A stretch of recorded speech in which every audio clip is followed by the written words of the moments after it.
If words, criticism, harsh tones, or even simple disagreement can instantly trigger overwhelming emotional reactions, anger, hurt, shame, fear, or defensiveness, then true leadership becomes impossible in that state. Leadership demands calm, clear-headed decision-making under pressure, the ability to handle opposition without crumbling, and the strength to guide others without being swayed or destabilized by every challenge or word thrown your way. When unresolved trauma leaves someone raw and hypersensitive to speech or confrontation, they remain stuck in reactive mode. Every interaction becomes a potential threat that pulls them back into past pain, clouding judgment and forcing defensive or aggressive responses instead of principled ones. In that condition, a person cannot effectively lead because they are not truly in command of themselves. Their unresolved wounds are. Even more fundamentally, such hypersensitivity makes reliable followership difficult.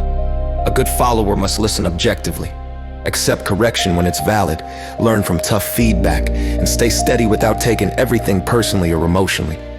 Without that resilience, one becomes unreliable in any chain of command or team dynamic, easily manipulated, resentful, or disruptive.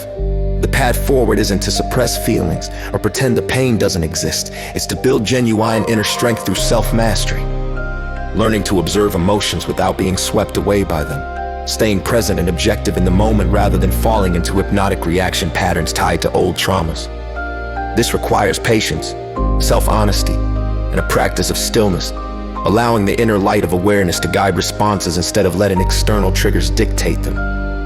Over time, this process thickens the emotional skin naturally, not through brute force or denial, but by resolving the underlying vulnerabilities. You stop being triggered because the old hypnotic hold of past hurts loses its power. Only then can someone become capable of leading with authority and wisdom, or even following with maturity and poise. Toughening up isn't about becoming callous or numb. It's about reclaiming sovereignty over your own responses so words no longer control you. Until that inner equilibrium is restored, leadership and solid followership remains out of reach. Start with mastering yourself, one moment of calm observation at a time, and the rest follows.